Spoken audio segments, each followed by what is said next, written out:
Хотел же поехать по 62-й по объезду. Пока их не проедешь, все эти светофоры, будет вот такая вот хрень.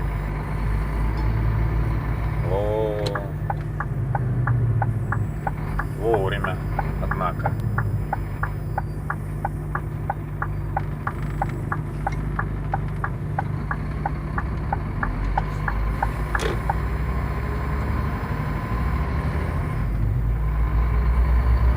Но мне все равно во второй ряд надо.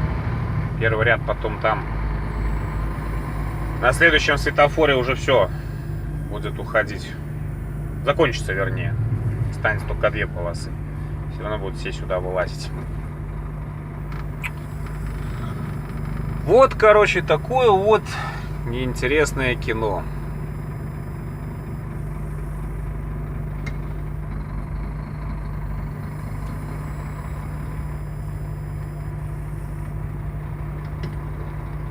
Вот зарекался же днем не ездить через Варшаву, но нет, вот посунулся.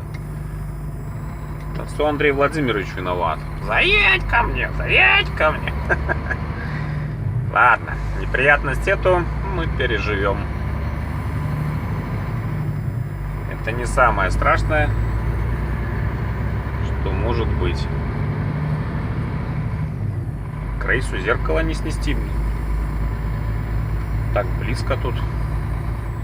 Узко.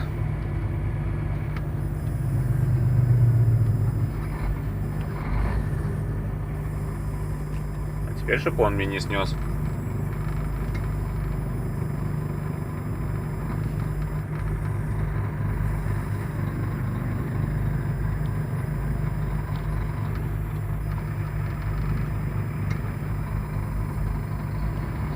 Тоже в Крейсе весь бывший Советский Союз работает.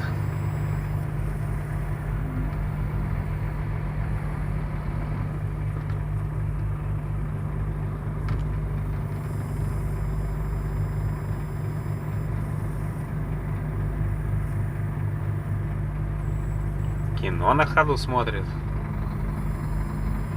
Это до первого полицая, который увидит, что он кино на ходу смотрит. А билет больше не будет смотреть.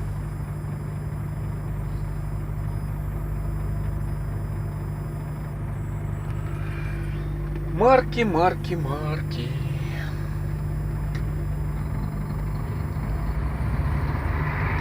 КамАЗы тут вот тоже ездят наши. Встречаются они в Польше.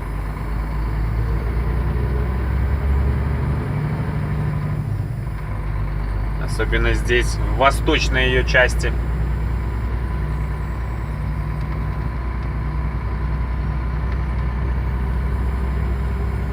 Вот, может, после этого светофора пойдет повеселей. Тут вот правая полоса заходит к нам.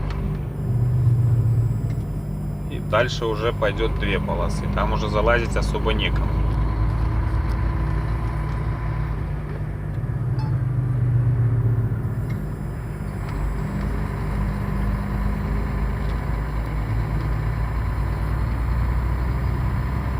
Нет, автобус, я тебя не пущу. А хотя тебе тут на остановку.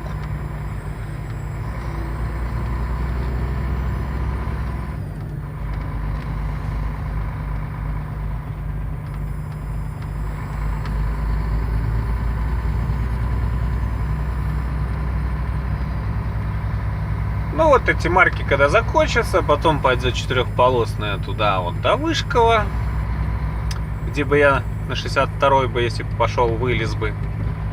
Ну а там дальше опять пойдет ремонт. Стройка, стройка.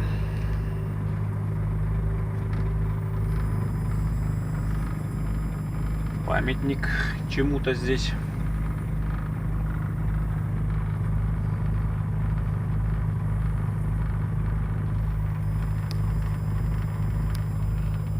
Ладно, что я буду снимать, как я в пробке толкаюсь.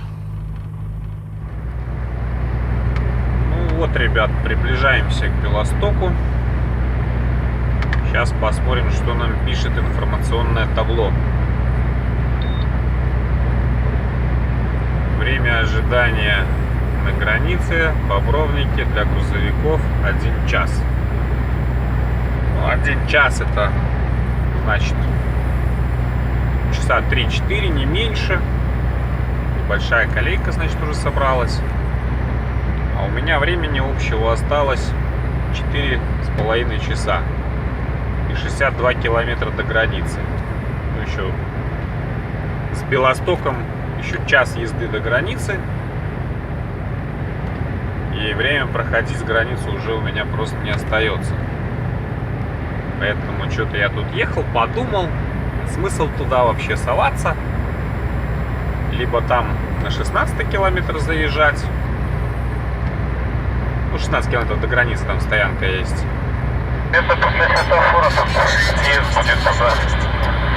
Подумал, поеду я, наверное, в Белосток к таможне. Там возле нее где-нибудь стану. Откручу 9. Не спеша посещу Ашан. Не этот, который тут возле дороги, а там в центре еще один есть, я знаю.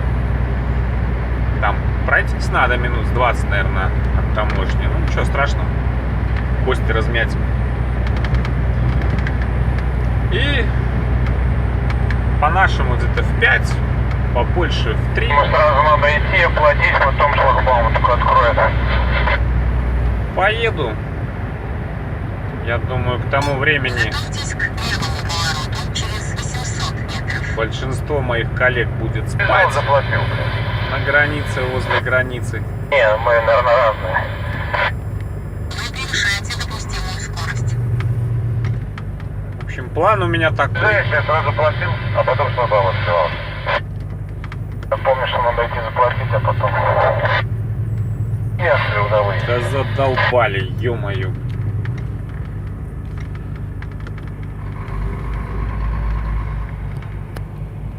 Вот, я думаю, что так будет лучше. В Ашан все равно надо, то есть здесь вдоль дороги остановись. Ну, час потеряешь еще, потом там стой возле границы. На обочине. Поэтому поеду здесь. Спокойно там притулюсь где-нибудь. Вот я так понимаю, человек впереди тоже туда поехал. 100 метров поверните налево. Налево это здесь. 50 метров поверните налево. Как на объездную в сторону Бобров. Ну а это уже в Белосток, в город. Проедьте 1,5 километра. Там, правда, места возле таможни не очень много. Ну, если там не будет, там можно на параллельной улице припарковаться. Вы превышаете допустимую скорость. Я все равно ночью свинчу, поэтому...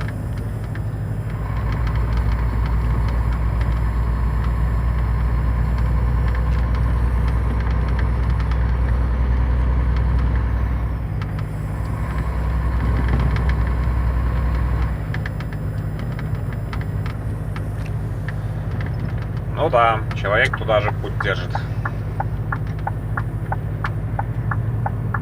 Конкурент. Чтобы встать. К левому повороту через 700 метров.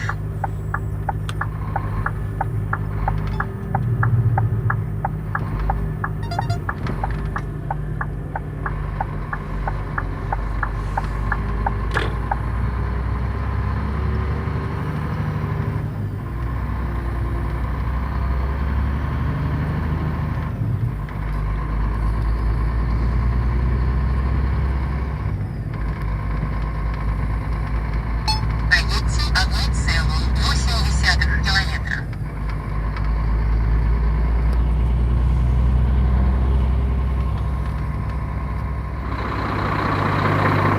Доброе утро. Хочу показать. Вот такая тут парковка возле таможни. Ну, вернее, какая тут парковка? Машины вот стоят вдоль дороги.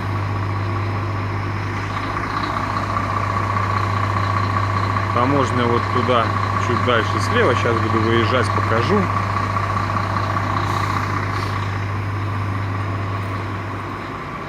Конечно, удобств никаких.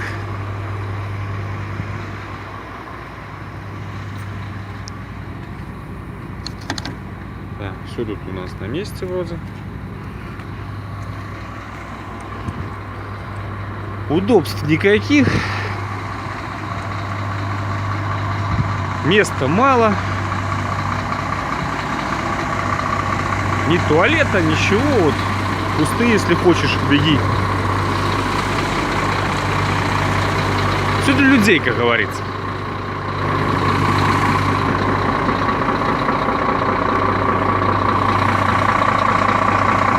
Ну, я завел ласточку. Рэп молотит.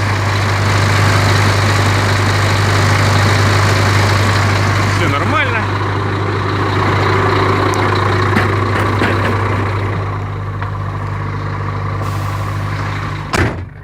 Вот, осталась 1 минута. Сейчас поедем. Ну что, добрый путь.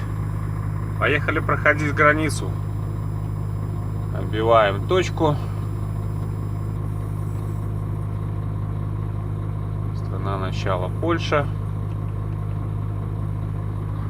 Все, паузу уже открутили.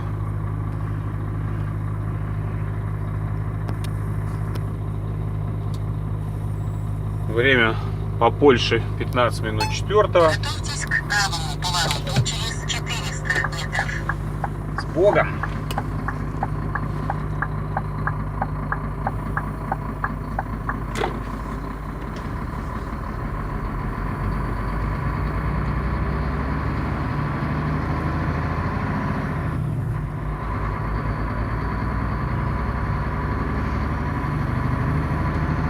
Люди вот так вот стоят вдоль дороги. Это бы как пару биотуалетов поставили, что ли.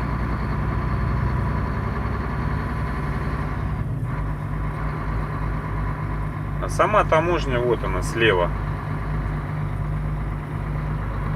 Вот. Территория. Ночью не запускают. Да и днем тоже, пока тут вся экспедиция документы не сделает, особо ты тут не заедешь. Вот сама таможня. Это парковка.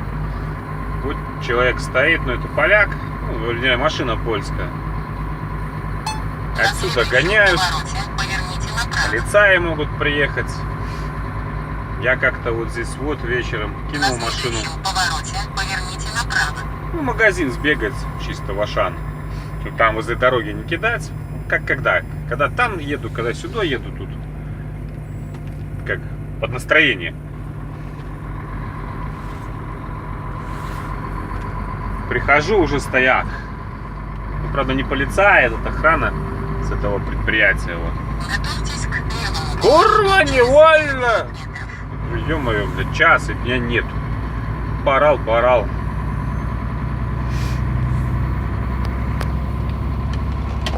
Полицию буду вызывать. Ну, в таком ракурсе, короче.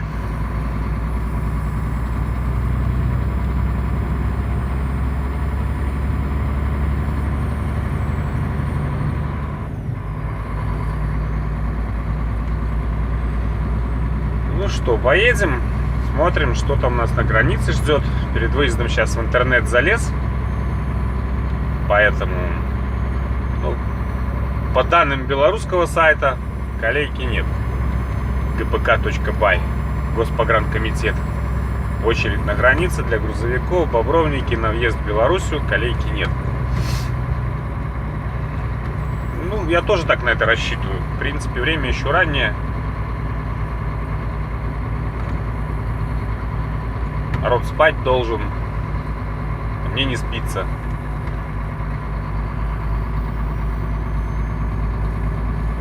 Через 100 метров поверните налево. Через 50 метров поверните налево. Нельзя налево, Маша. 8 тонн. Вон знак.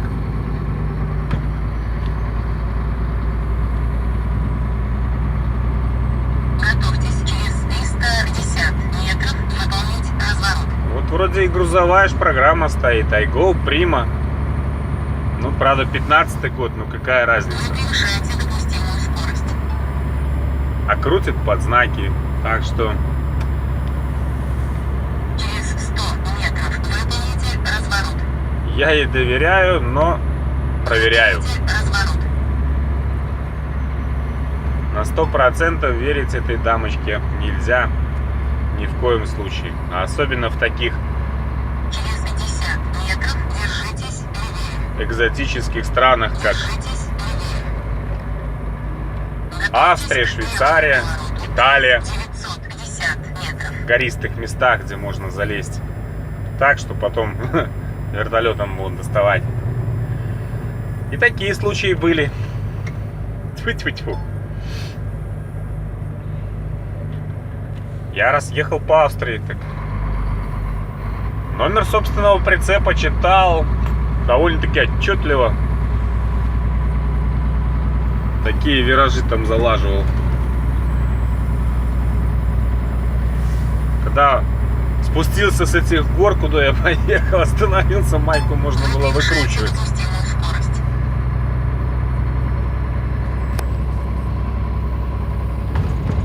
И такое было.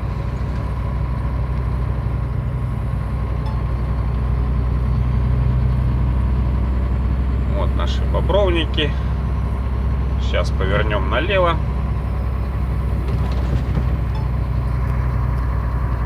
Я еще сюда, бывает, езжу через таможню, когда Превышаете допустимую скорость. в Белостоке. На следующем повороте поверните налево. Слушай, ну На следующем повороте поверните налево. в Белостоке там по основной дороге транспортники стоят. Они тут контуженные в этом Белостоке.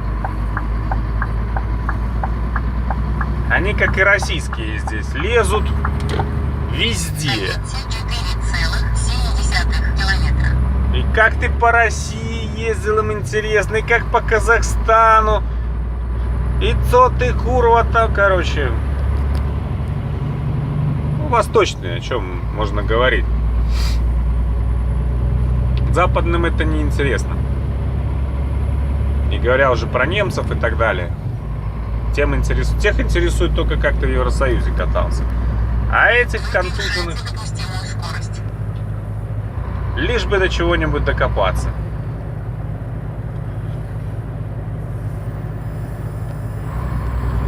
Поэтому, когда они там по рации скажут, что по основной дороге стоят, я бывает сюда и проезжаю. Даже если все хорошо. Предпочитаю лишний раз с ними не встречаться.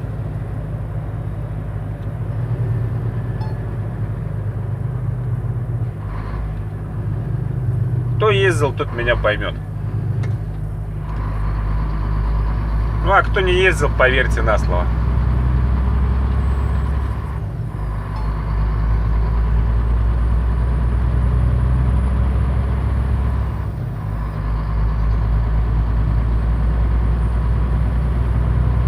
Вы превышаете допустимую скорость. Ну ладно. Погнали на границу.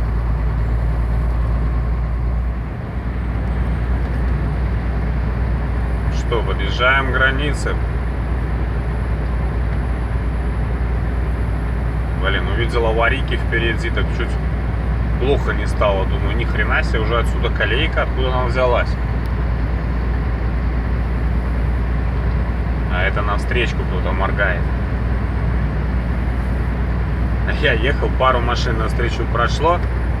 Думаю, не буду спрашивать. Как говорил Владимир Винокуров, потом сюрприз будет.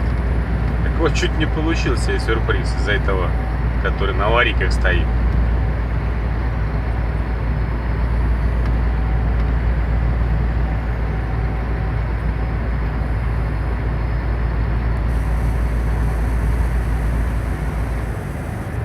Так, ну вот, от штанов уже нету, как говорится, уже хорошо.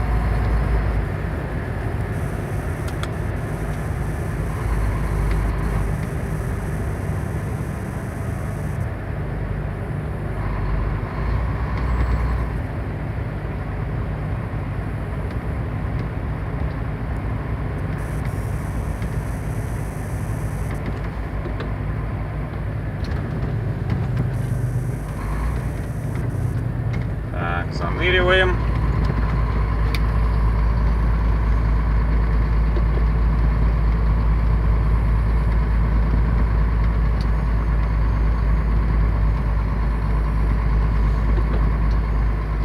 Ну, а вот это те, которые поехали на границу, и у которых время кончилось. И вот они стоят вдоль обочины. Спят. А сейчас она заснеженная, особо тут нигде не станешь. А, наверное, вот уже и моя колейка моргает впереди. Да, похоже. Блин, я думал, к шлагбауму приеду, ни хрена, вот.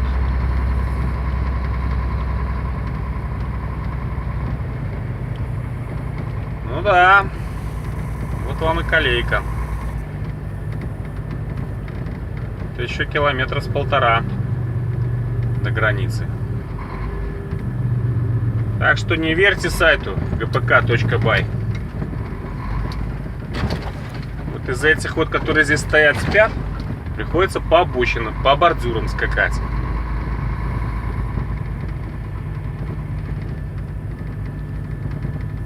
Ну что, 6 утра по Беларуси, вот я стал в колейку. Так, вон там как раз продвижка впереди идет.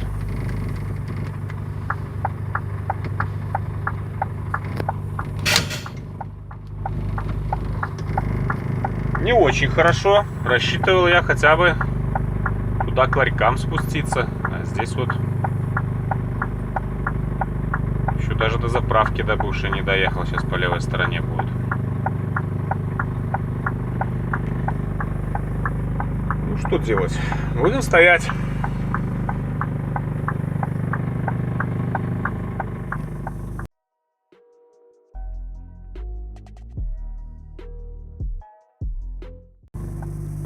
Пока тут стою в колейке, просили меня немного про дозволы рассказать.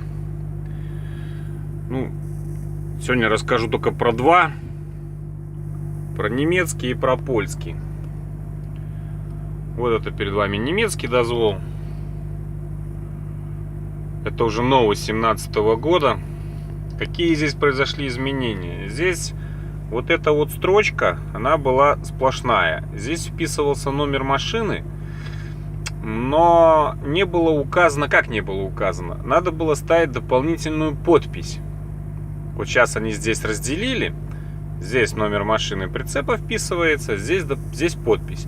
А раньше это все было сплошное, но подпись нужно было ставить все равно. Немцы до этого цеплялись. Ну, кто не знал, тот мог попасть на неприятности. Обязательная часть заполнения этого дозвола вписать вот здесь в этой графе фамилию. Здесь так и написано. Наме. Фирма. Вот печать фирмы. И наме. Имя. Ну, фамилия. У меня дозвол заполнен только на обратную дорогу. Ну, тут в принципе все идентично. Здесь вписывается дата въезда в Германию.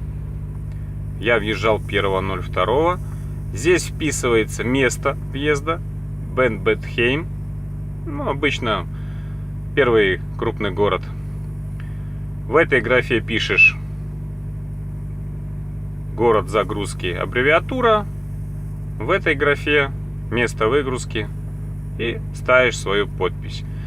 Но это езда обратно, это езда туда. Туда я еще ехал по старому дозволу. Кстати, сейчас я его достану и покажу вам для сравнения. Вот он, дозвол старого образца. Он 2016 года, но они действительны по 31 января 2017 года. Ну, здесь все то же самое было. Фамилия, номер машины. Вот, видите, разница. Здесь была сплошная строчка. Вот здесь вписывался номер машины. И кто не знал, тот не ставил подпись. А ее нужно ставить обязательно. Здесь они уже разделили. Вот это, в принципе, все отличия. Ну, это вот у меня тоже самая запись. Я ехал туда. Я въезжал 30.01. Франкфурт-Одер. место загрузки Карабалык КЗ, место выгрузки Maple NL, ну и моя подпись. Это немецкий. Сейчас покажу польский. Ну, вот это польский дозвол уже нового образца 2017 года. В принципе, в польском дозволе произошло только одно изменение тоже. Ну, что здесь вписывается? Здесь вписывается вот в этой графе грузовой автомобиль тягач. Вот даже по-русски написано. Номер тягача. Здесь вписывается номер прицепа. Здесь вписывается дата первого въезда в Польшу. То есть, когда ты первый раз пересекаешь границу Польши. Откуда бы ты ни ехал. Здесь вписывается страна загрузки. И вот что добавили поляки. Они добавили вес. Раньше веса не было. Была только страна загрузки, страна разгрузки. Все. Сейчас поляки добавили, нужно вписывать вес. Вот. Был мой вес, когда я ехал туда. Ну и страна разгрузки Голландия. Аналогично вот я еду назад. Страна загрузки NL. Вес 19532. Страна разгрузки РУС. Вот. Ну еще нужно важно видеть, какой дозвол. Этот дозвол разрешен для двусторонней перевозки и транзитной перевозки. Перевозка из третьих стран запрещена, то бишь из России в Польшу или с Польши, например, в Россию. По этому дозволу грузиться, перевозить груз нельзя. Вот в принципе и все, что здесь есть. Вот эти части отрываются. Но это я как заезжал с Литвы, там оформление польского я не проходил, поэтому сейчас на выезде у меня таможенник оторвет сразу всю вот эту вот часть. Ну и что хотелось бы еще сказать по заполнению. Если вы заполните что-нибудь неправильно или забудете что-нибудь, вот из этих граф записать, штраф составит 10 тысяч злотых. Это порядка 2500 евро. Плюс, ну это если вас контроль возьмет на дороге, плюс 500 евро вы заплатите за эвакуатор, потому что без разрешения движение по дорогам Польши запрещено, а вам нужно будет проследовать на штрафстоянку. Соответственно, вас отбуксируют эвакуатором на штрафстоянку. Ну и на штрафстоянку еще будете платить. Сколько будете стоять, ждать, пока вам привезут дозвол. Так что эти вещи очень серьезные, штрафы бешеные. У поляков, у венгров, везде штрафы очень большие. Но у этих, у восточных стран, особенно, говорю, поляки, венгры, там тут вообще все заоблачно. У поляков хоть дозвол простой, у венгров там, у мадяров все не так, как у людей, поэтому там катастрофа. Я ту и Венгрию-то ездил раза 3, наверное, там пару раз транзитом на Сербию, поэтому особо так навскидку не помню, но если поеду, расскажу. Так что такие вот дела. С дозволами шутки плохи, и как недалеко ходить не надо. Вот недавно пример с нашей фирмы. Машина.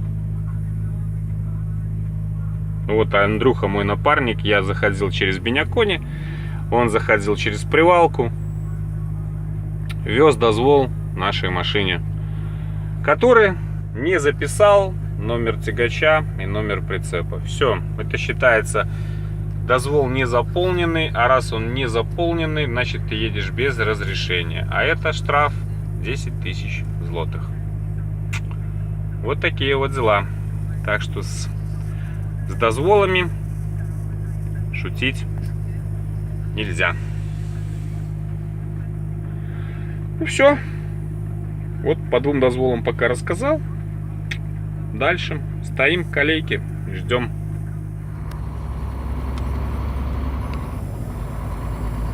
Ну, ребят, вот я и оформился. 6 часов заняла вся эта процедура с колейкой. О, наши полицаи стоят. Службу несут. Тут пока 2 пересменки попал. Так, в принципе, быстро. Поляки нормально тоже оформили. Белорусы на вскрытие не отправили фитосанитары. У нас мороз сейчас -8. У меня температурный +8. Холодно, говорит, нельзя вскрывать. Поэтому не стали вскрывать. Белорус вообще моментов оформился. Заехал и тут же выехал.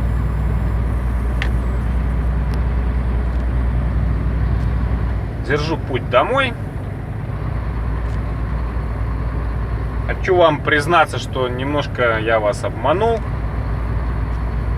В плане того, что на Смоленск мы с вами не поедем. Я только до Минска доеду.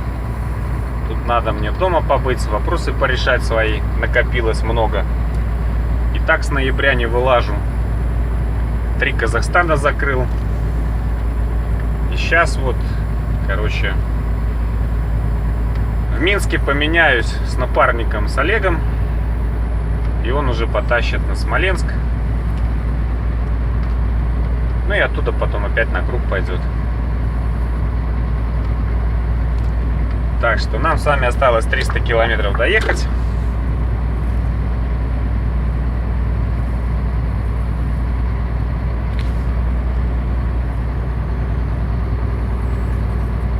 И все на этом.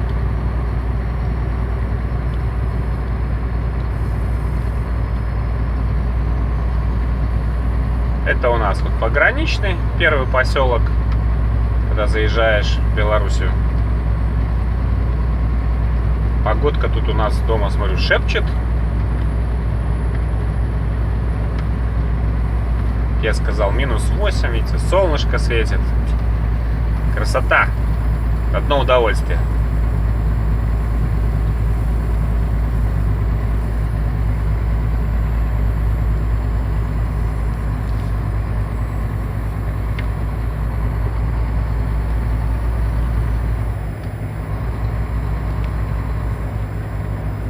Нас здесь любят в пограничном наши полицаи на гражданской машине цепляться на хвост и снимать кино. А вот эти, что стояли вот там, потом принимают и показывают кино. Олежка, напарник, здесь попал. Здесь вот полтинник сейчас, знак. Тут, правда, фотоаппарат стоит, ну и плюс они еще на хвост падают. Практикуют они здесь это. Не первый случай, и плюс вот Олег, напарник, попал.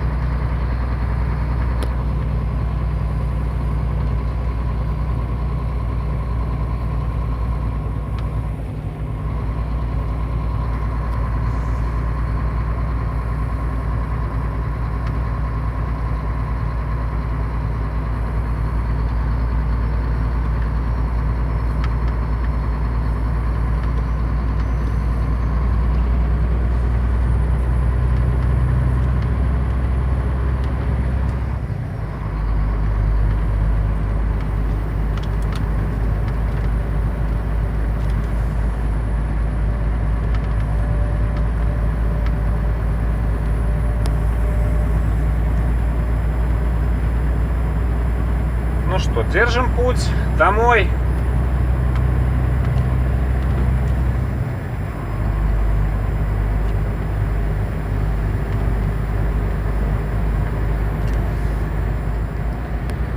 Еду по М1 в сторону Минска. Вот хочу вам показать. Видите, какой у нас тут посреди поля статуй стоит. Иностранцы говорят корова, но это не корова. наш символ Брестской крепости, Брестской области. Зубр. Вот такой тут памятник придумали ему.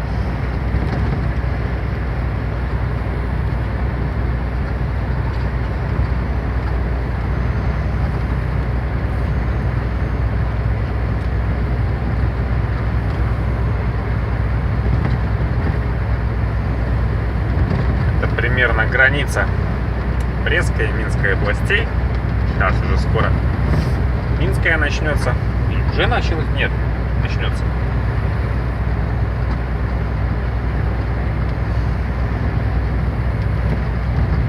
До дома осталось 110 верст.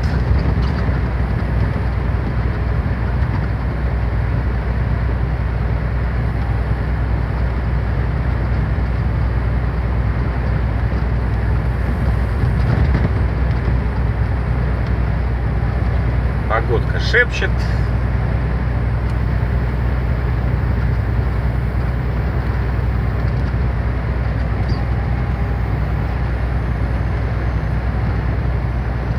Да, вот сейчас уже начнется Минская область.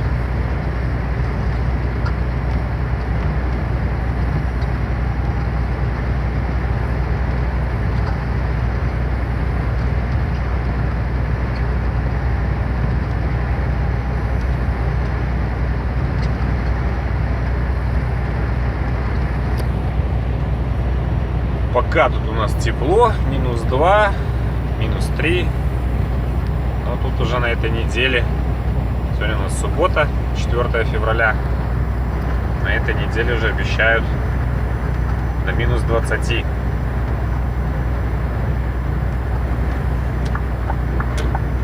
Ну и вот как раз начинается Минская область. И как раз знак закрыла это маленькое.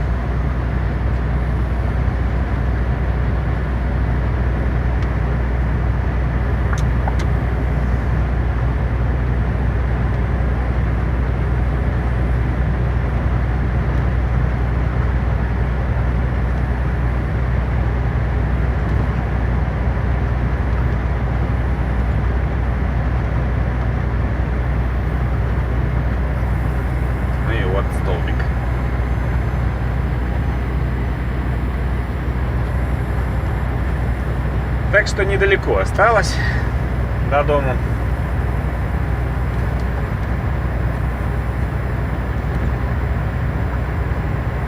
Отдать Олегу машину, попрет сразу же на завтра, на воскресенье, на таможню. Завтра доставка по заявке.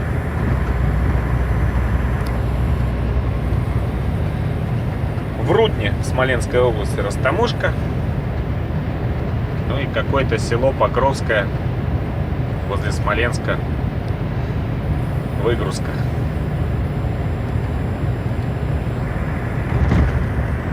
Ему ехать-то тут, господи, 300 километров, может чуть больше от базы.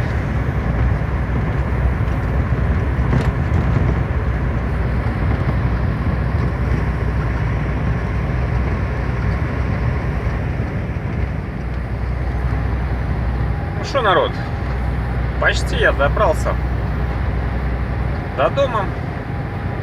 Мне осталось 16 километров до МКАД.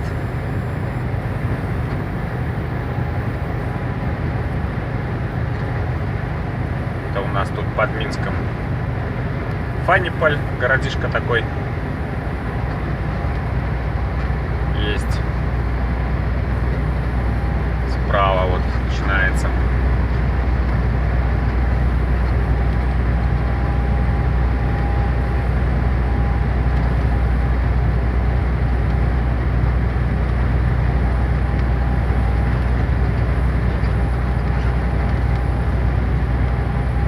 Здесь вот слева как бы вот мостострой.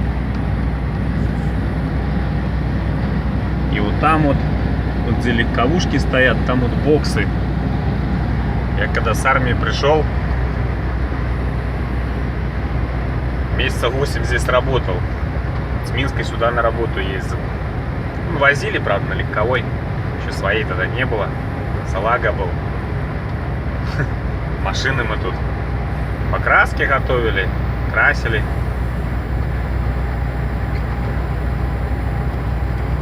Колымели, короче. Но недолго. Ну это так, отвлекся. Ну что, на этом, наверное, буду закругляться. Осталось тут уже мелочи добраться до базы, передать Олегу машину и домой. Когда в следующий рейс, черт его знает. Олег вернется с России, поедет на круг. Там Андрюха на второй тоже вроде на круг собирается. Будет видно, в общем. За сим будем прощаться. Всем всего хорошего, удачи, успехов, здоровья, терпения, всех благ. Ну и спасибо за просмотр. До новых встреч. Всем пока.